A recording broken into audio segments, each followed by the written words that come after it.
It is time.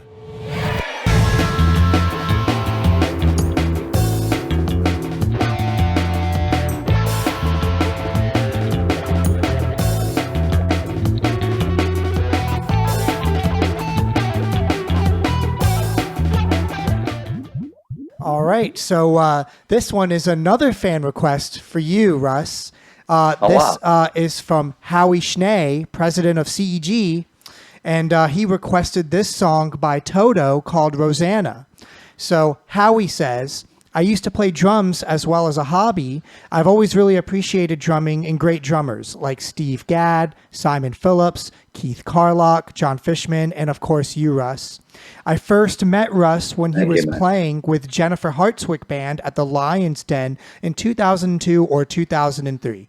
One of those shows in 2003, I had purposefully booked the band late after I knew that Dave Matthews and Friends, which included Trey, was going to be rehearsing for their appearance on Saturday Night Live the next night, and hoped that Trey would come down and sit in with the band. And that is indeed what happened. It was a it was a very special night for me and the 350 other people that got to witness that. I was always blown away by the Bernard Purdy shuffle-inspired drum lick that from Jeff Porcaro on Rosanna, and that was the first thing that came to mind when I was asked to choose a song for Russ. He wanted to know, do you feel the same way about this song? Are you familiar with the song? I think it's like a super duper famous one. Oh, yeah. Oh, yeah. No, definitely. This song. And it's the Purdy Shuffle. Yeah, and Jeff Porcaro was a great drummer. Very sad he passed very young. Mm-hmm. But yeah, this is he does this definitely. It's a drum song. Very cool. It's a hard. This album earned 6 Grammy Awards, including Record of the Year, Album of the Year, and Producer of the Year. Wow. And also Toto's first 7 albums each contain at least one song with a girl's name in the title. So this is Toto with their 1984 album Toto 4. We're here sitting with Russ Lawton from Trey Anastasio Band, and we're listening to Rosanna.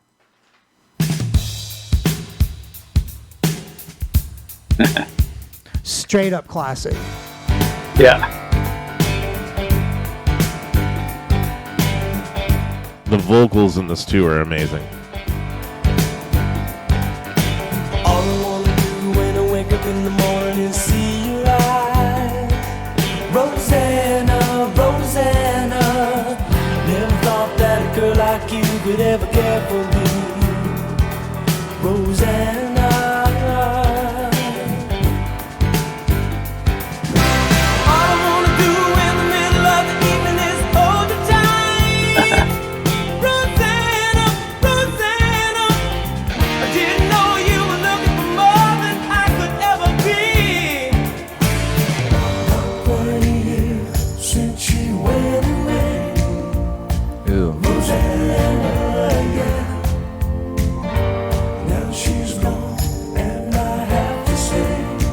I like the Broadway-esque music video, too. Yeah. Meet you all the way. Meet you all the way. Just a little bit of hand percussion. Meet you all the way. Meet you all the way.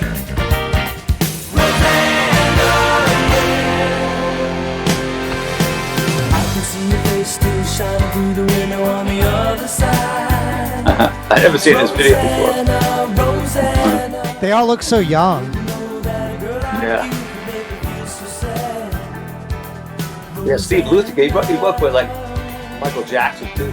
Yes. Wrote songs, like some of those Michael Jackson songs. But it's funny because I for years I read this Modern Drummer magazine, and I remember Jeff Porcaro talking about, yeah, we're starting this band. It's going to be really commercial, and it was Toto. He was right. Since she went away, Rosanna, yeah. Now she's gone. Deep vocal layers. I have to say.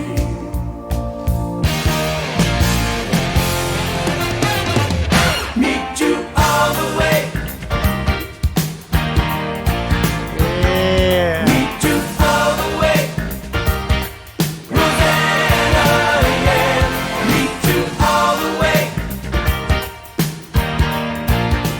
a really killer bass line. It's kind of buried, but you can hear it. It's like, I can hear it. I'm going to stop it right there because you're getting ready to hear a really great keyword line. But I love this song, too. It's been forever since I've seen this video, probably from 1984. It's probably the last time I saw it. But I do love the song so much, and I'm glad that Howie Schnee brought this up.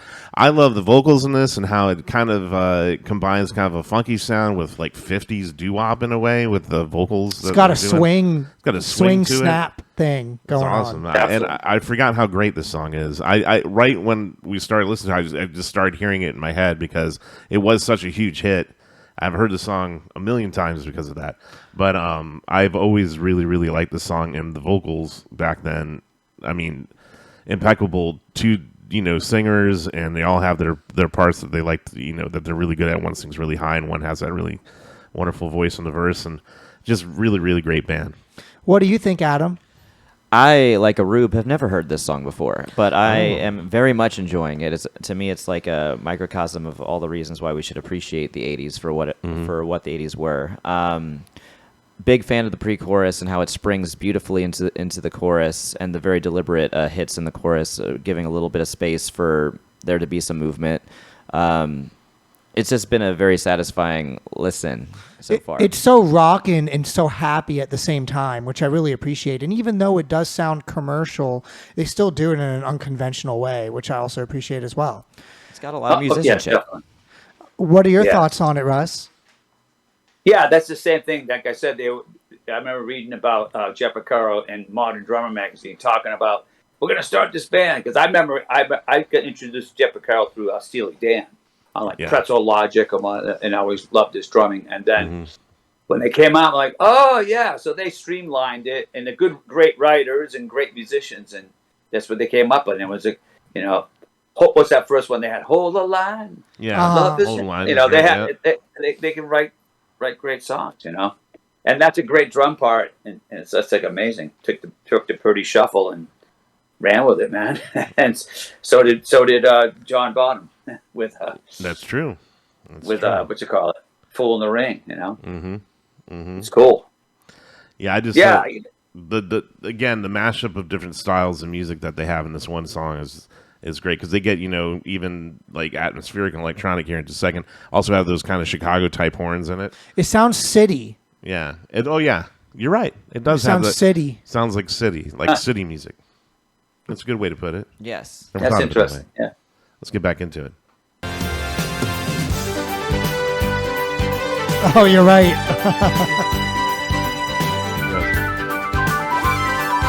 Wow.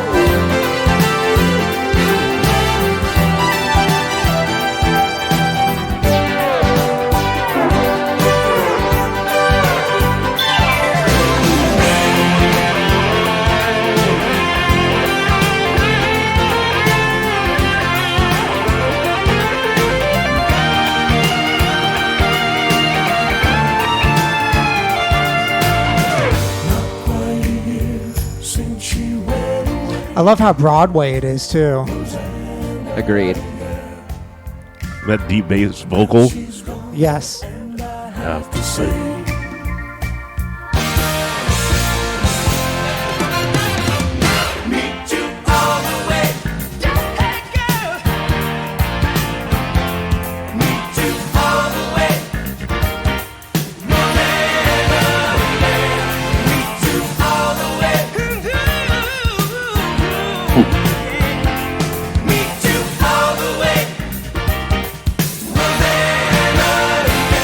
It gives me a Queen vibe, too.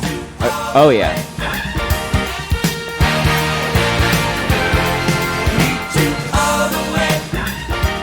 In the 80s, it wasn't a video unless there was a gang fight. Yeah, right. I know, so out of nowhere. Gotta get the video going. Oop, yeah.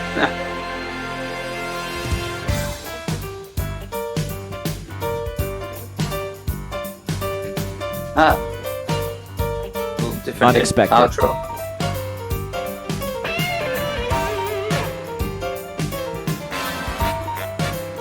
That's like Little Feet right there. Yeah, it went right into like a Little Feet vibe. You're right. Dixie Chicken or something. Yep.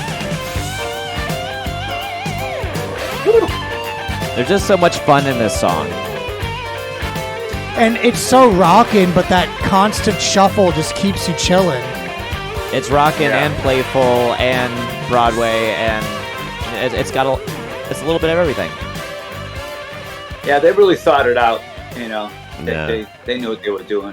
They had the talent to do it. But, I mean, I didn't buy that record when it came out or anything, but it would be on the radio all the time, whatever. But Yeah. it's really good. Yeah, some great players.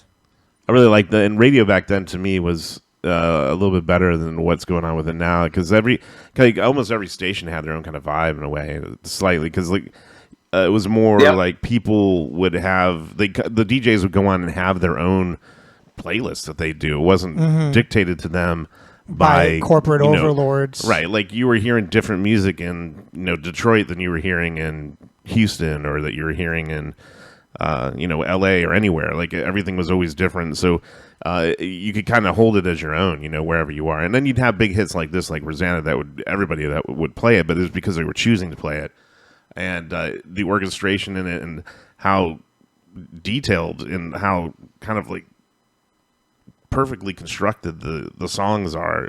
You just don't see that as much nowadays, I don't think.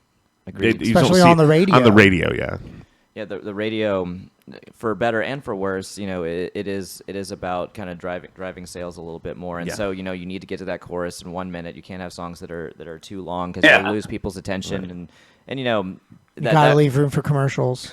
I mean, I totally remember back in the day, dating myself, where you could hear a 10-minute song on the radio, especially at night. You could totally hear it, a Zappa song or something. You would never hear that nowadays, not unless it was some special show that they did. So. Cool. It's the world you live in. But that was college radio, college radio. That's college radio is really cool. Growing up in Boston, Emerson College, I would listen to that a lot. They would play a lot of different stuff. Very good. Well, thank you so much, Howie, for that great pick. Very, very, very fun song to listen to. Thank you. I remember that night at the Lions Den. I definitely going to go check out that record again. I haven't listened to it in forever. Another song for the playlist. Yeah. Yes. Hi, this is Mike with Galaxy Jams Reacts. We hope that you enjoyed that React video. Be sure to check out the links below of when we're going to be live streaming our next show, and also how to watch full episodes. Please hit that subscribe button. Every single one helps.